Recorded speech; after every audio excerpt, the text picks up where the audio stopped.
여호와는 나의 목자시니 내게 부족함이 없으리로다. 그가 나를 푸른 풀밭에 누이시며 쉴 만한 물가로 인도하시는도다. 우리의 참 좋으신 목자 되신 주님, 명절 연휴와 지난 한 주간 우리 한 사람 한 사람, 한 가정 한 가정마다 살펴주시고 돌봐주시다가 오늘 아침 이 첫 시간 하나님을 기억하며 깨어 기도하게 하시니 감사합니다. 주님을 가까이 함이 내게 큰 기쁨과 복임을 고백하며 나아가오니 세상이 알 수도 없고 빼앗을 수도 없는 평안과 은혜로 충만히 채워지는 이 아침 시간 되게 하옵소서. 예수님 이름으로 기도드립니다. 아멘. 찬송가 287장 함께 찬양하시겠습니다.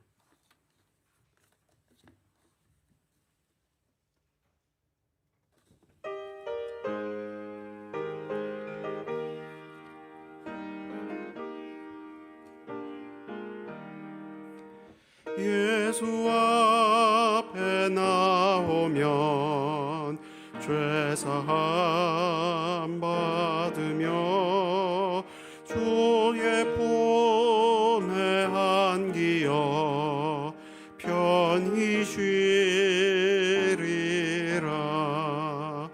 우리 주만 믿으면 모두 구원 얻으며 영생 복락면류관 확실히 받겠네.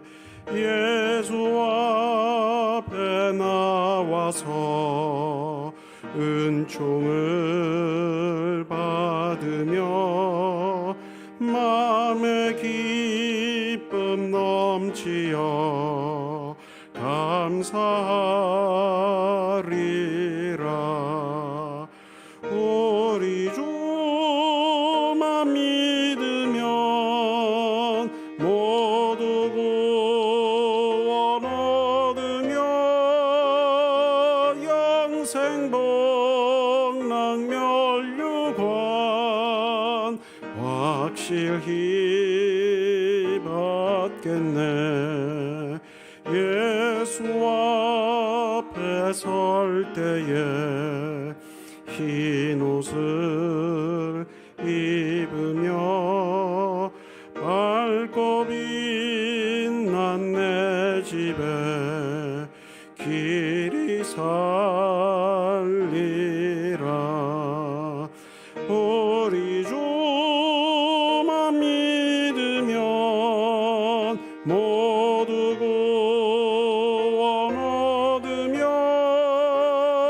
영생 복락면류관 확실히 받겠네. 337장 찬양하시겠습니다.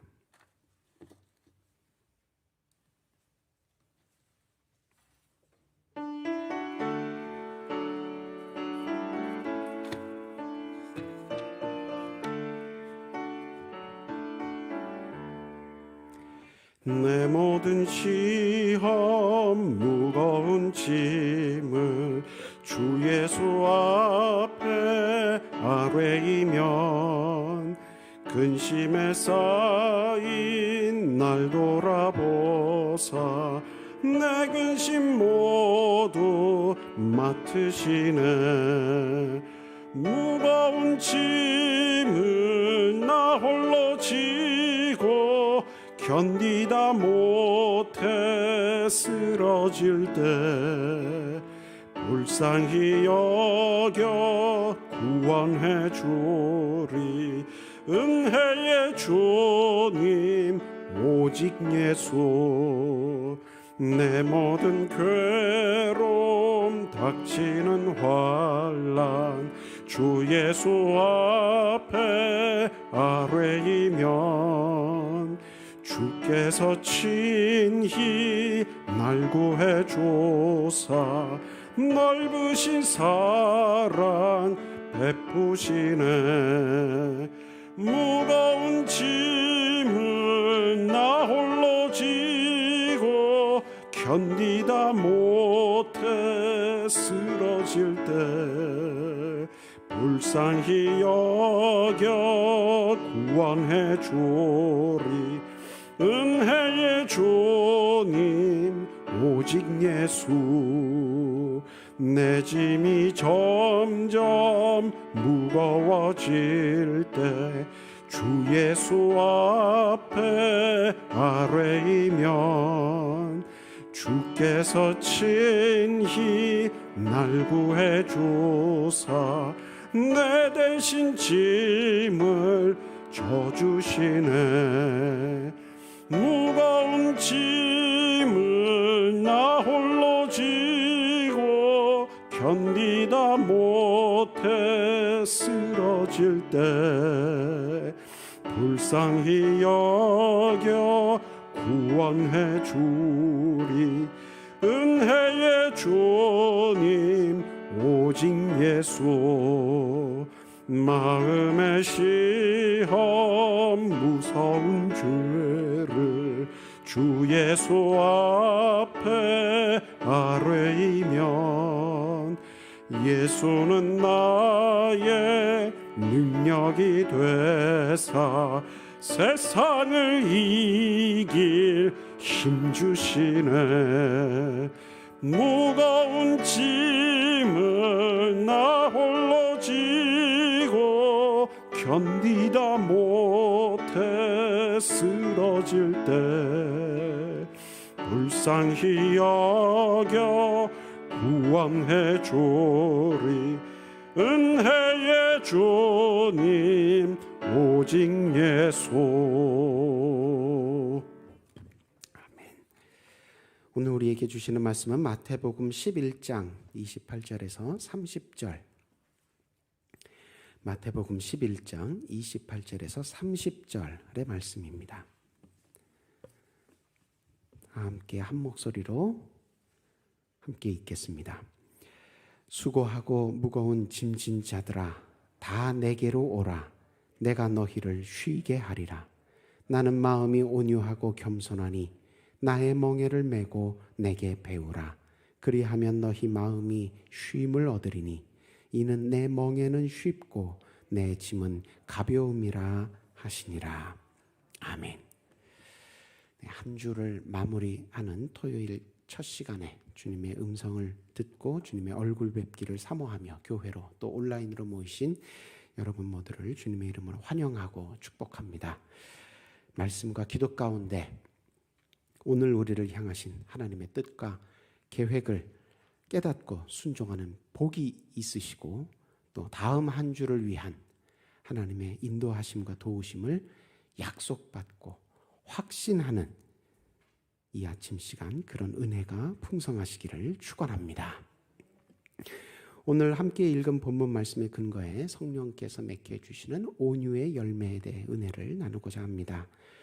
오늘 본문의 예수님의 말씀은 구원을 얻기 위해 수고하고 애쓰는 온 인류와 죄인들에게 주신, 특히 하나님께 인정받기 위해 율법을 준수하느라 지치고 쓰러진 그 당시 유대인들에게 주신 아주 힘이 되고 위로가 되는 초대의 말씀입니다. 실제로 세상에서 살다가 유혹과 거짓말에 속아서 인생의 쓴맛을 보고 몸과 마음에 큰 상처를 입고 넘어져 있는 그런 사람들 가운데 예수님의 오늘 본문 이 말씀을 듣고 크게 또 위로를 받아서 다시 희망을 찾게 되고 믿음 안에서 새 출발하게 된 사람들이 많습니다. 코로나를 포함해서 여러 가지 걸림돌들과 가시들에 둘러싸여 있는 오늘 우리에게도 이 말씀이 큰 은혜와 능력이 되기를 소망합니다. 오늘 보면 28절 보니까 예수님께서 모든 인생을 어떻게 바라보시는지, 예수님께서 우리 인생들을 바라보시는 근본적인 시각이 표현되면서 시작되고 있습니다. 28절 어떻게 시작됩니까? 우리를 뭐라고 부르십니까? 수고하고 짐진 자들아. 보시기에 참 좋았던 하나님의 피조 세계, 하나님께서 천지 창조를 다 마치시고 보시기에 심히 좋았더라. 창세기에 그렇게 기록되어 있는데, 이 하나님의 보시기에 심히 좋았던 세계는 첫 사람들의 타락으로 인해 망가지고 삐뚤어지게 됐습니다. 그때부터 지금까지 인생 가운데 수고롭지 않고 무겁지 않은 인생이 없게 됐죠. 근데 사실 우리는 태어나 보니까 뭐 이미 이런 상태라서 그냥 원래 인생은 이런가 보다 이렇게 그냥 받아들이면서 적응하면서 살 수밖에 없는데, 하지만 이 태초의 아름다움과 완전함을 예수님은 잘 알고 계시죠. 그래서 그 예수님의 입장에서 볼 때는 야, 이게 정말 우리 아버지가 이 세상과 사람을 창조할 땐 이렇게 살라고 창조한 게 아니신데, 어쩌면 이렇게 수고하고 무거운 짐을 지며 살게 됐을까. 굉장히 안타깝고 애처롭고 속상하게 예수님은 바라보신다고 겁니다. 그래서 예수님이 더 이상은 내가 못 참겠다. 더 이상은 내가 못 참겠다. 그리고 우리 가운데로 내려오신 거예요. 차라리 내가 죽으면 죽었지. 너희가 그렇게 계속 수고롭게 무겁게 허덕이며 살다가 죽고 마는 것을, 멸망하고 마는 것을 차마 더 이상은 내가 못 보겠다. 내가 너희를 대신하여 죄의 심판의 자리, 십자가는 내가 내려가겠다. 그렇게 오신 겁니다. 우리의 고난과 고통과 비극을 그치게 하시려고, 그리고 천지창조 때 누렸던 그런 처음 안식일처럼 하나님과 함께 평안과 기쁨과 영광을 누리게 해주시려고 예수님께서 우리를 부르십니다. 수고하고 무거운 짐진 자들아 다 내게로 오라. 그리고 29절에서 뭐라고 우리에게 말씀하십니까?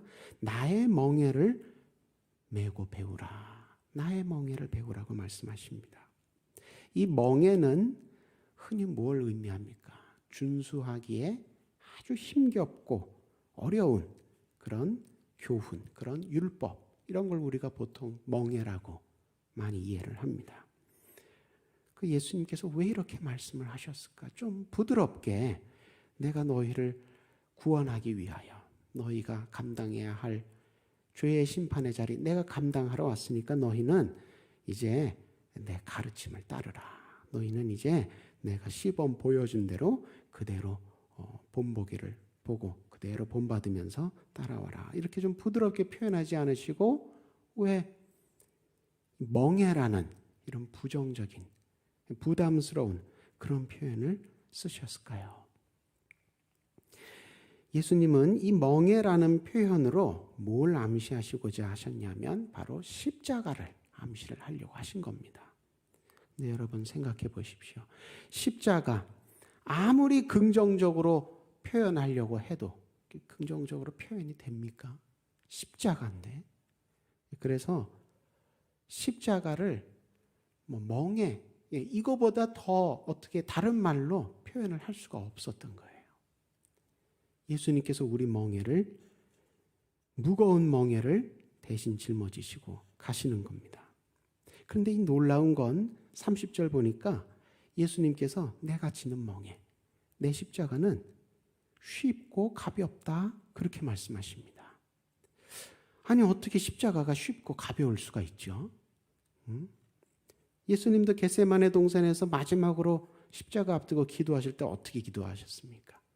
아버지, 할 수만 있다면 이 잔이 내게서 지나가게 해달라고. 십자가 앉을 수 있으면 앉게 해달라고. 그렇게 기도하셨잖아요. 그만큼 십자가는 쉽지도 않고 가볍지도 않은데 오늘 본문에서 예수님은 내 멍에는 쉽고 내 짐은 가볍다. 그렇게 말씀하십니다. 실제로 십자가는 정말 쉽지도 않고 가볍지도 않죠. 아주 무겁고 무서운 멍에요, 짐입니다. 그런데 왜 예수님께서 쉽고 가볍다 이렇게 말씀하셨느냐?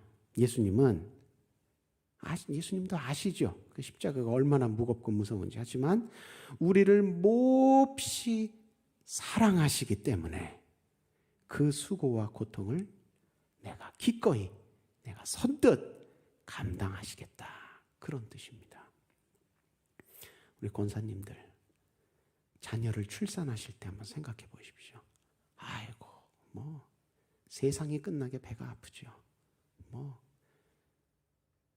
사랑해서 결혼했던 남편이지만 출산할 때 남편한테 막 욕하는 그런 산모도 있답니다. 얼마나 배가 아프고 얼마나 내가 힘들고 어려우면 죽을 것 같으면 그런 반응이, 그렇게 극심한 고통 앞에서는 그런 반응이 나올 수도 있다는 거죠. 그런데 이제 아기를 낳았습니다. 젖을 먹으면서 기저귀를 갈아주면서 키웁니다. 그때는 어떻습니까? 아유, 눈에 넣어도 안 아프게 예쁘죠. 제가 어떻게 아냐고요? 제가 그렇게 저희 어머니에게 사랑을 받으면서 컸습니다. 그래서 세상의 모든 어머니들에게 혹시 다시 선택하실 수 있다면, 타임머신 같은 거 타고 과거로 가서 다시 선택할 수 있다면 자녀를, 아기를 낳으실 겁니까? 그래도 낳으실 겁니까? 안 낳으실 겁니까? 그렇게 물어보면 모든 어머니들이 뭐라고 대답하십니까? 아유, 낳아야죠. 우리 이쁜 장섭이 또 낳아야죠. 어머니들은 그렇게 대답합니다. 왜 그렇습니까? 자녀를 몹시 사랑하기 때문에 그 고통, 어려운 거 알지만 내가 그거 쉽게 선뜻 짊어지겠습니다. 이렇게 말씀하시는 거예요. 예수님도 우리를 그렇게 몹시 사랑하시기 때문에 고통스러운 십자가지만 그거 내가 기꺼이 내가 감당할 테니까 너희는 나에게로 오라. 그렇게 말씀하시는 겁니다. 이런 예수님의 마음이 29절에서 뭐라고 표현되고 있습니까? 두 단어가 사용되고 있습니다. 바로 온유와 겸손입니다. 여기서 말하는 온유는 그저 싫어도 허허, 좋아도 허허 이렇게 그냥 웃는 순한 그런 성격을 말하는 게 아닙니다. 그렇게 일반적이고 상식적인 의미가 아닙니다. 또 여기서 말하는 겸손도 단순히 예의를 갖춰서 자기를 남보다 낮추는 그런 모습 정도를 그렇게 상식적이고 일반적인 의미를 뜻하는 게 아닙니다. 여기서 말하는 온유는 뭐냐? 십자가를 끌어안으면 그거 아프고 괴롭고 힘들다는 거 아시죠? 아주 잘 아시죠?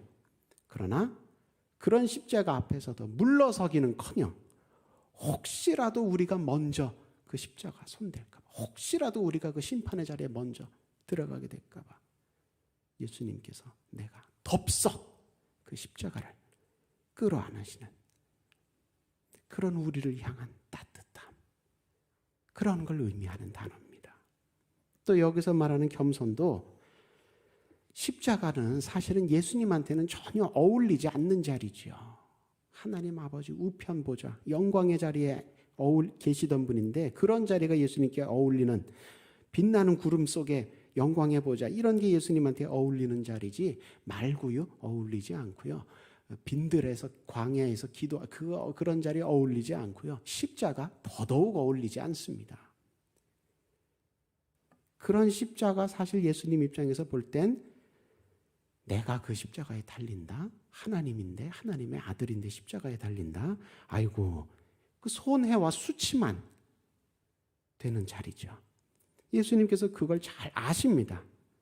예수님께서도 잘 아시지만 우리를 하나님의 자녀 신분으로 올려주시려고,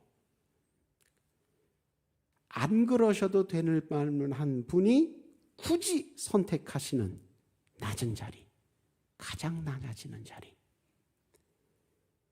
그런 선택을 하시는 예수님의 자기를 비움, 자기를 내려놓음, 이걸 의미하는 게 겸손입니다.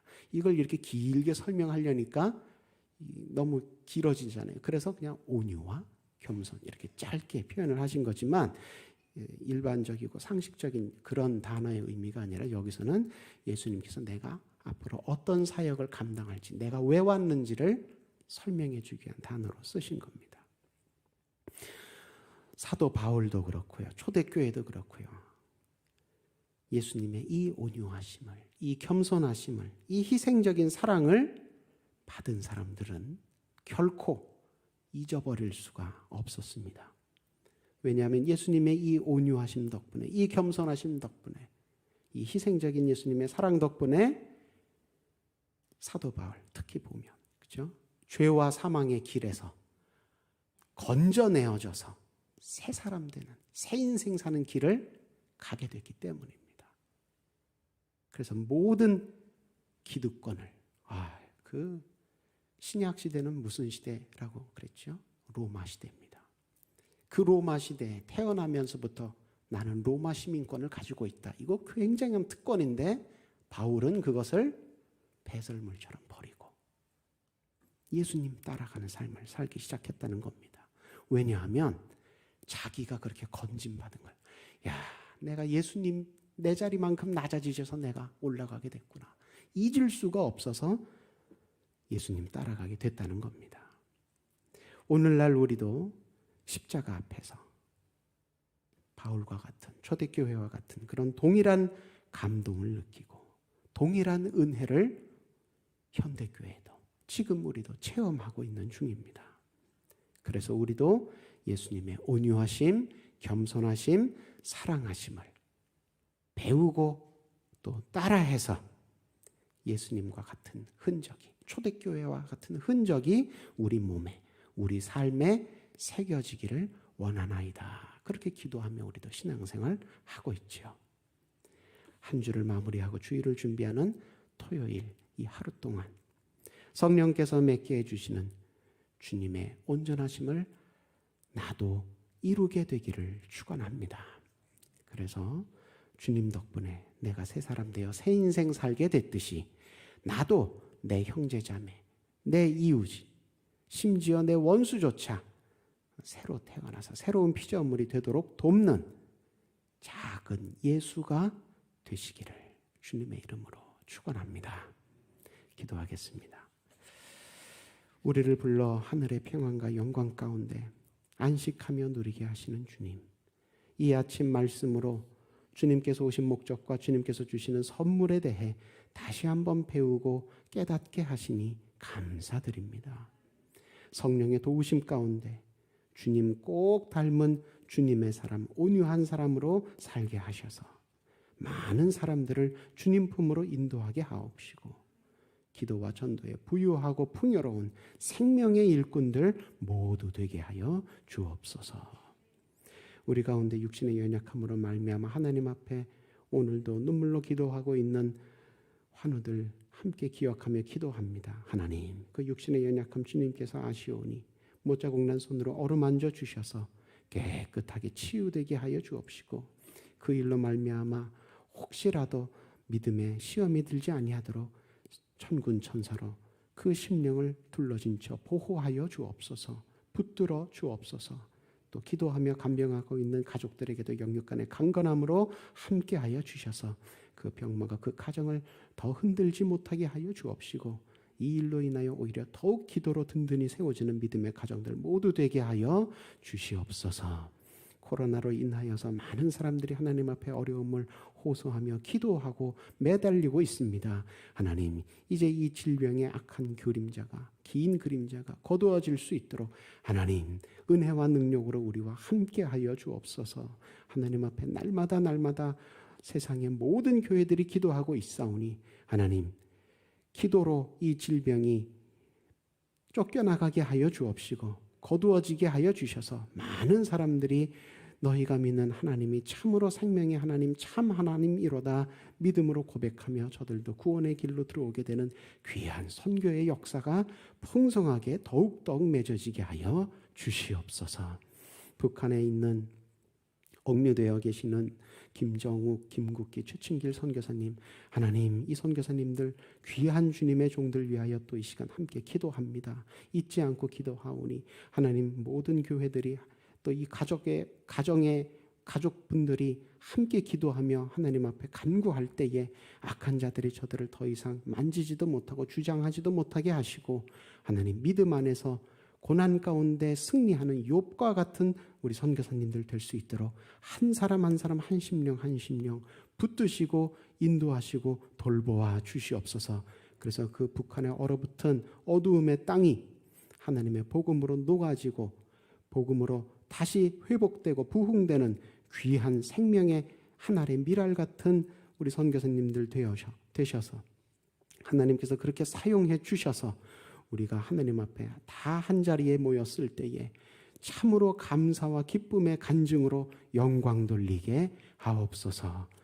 여러 가지 마음에 소원이 있어서 기도하며 하나님 앞에 물질을 심습니다. 1000번째, 808번째, 288번째, 891번째 하나님 앞에 기도하며 심었사오니 이 물질이 쓰이는 곳마다 하나님 나라가 왕성하게 세워지는 귀한 생명의 역사로 함께하여 주옵시고 기도하며 심은 손길들 주님께서 기억하셔서 세상에서 머리 될지언정 꼴이 되지 아니하게 지키시고 보호하시고 동행하여 주시옵소서. 하나님 앞에 나아가는 주의를 잘 준비하는 이 하루 되기를 소망하며 예수님 이름으로 기도드립니다. 아멘. 하늘에 계신 우리 아버지의 이름을 거룩하게 하시며 아버지의 나라가 오게 하시며 아버지의 뜻이 하늘에서와 같이 땅에서도 이루어지게 하소서. 오늘 우리에게 일용할 양식을 주시고 우리가 우리에게 잘못한 사람을 용서하여 준 것 같이 우리 죄를 용서하여 주시고 우리를 시험에 빠지지 않게 하시고 악에서 구하소서. 나라와 권능과 영광이 영원히 아버지의 것입니다. 아멘. 각자의 기도 제목으로 기도하십니다.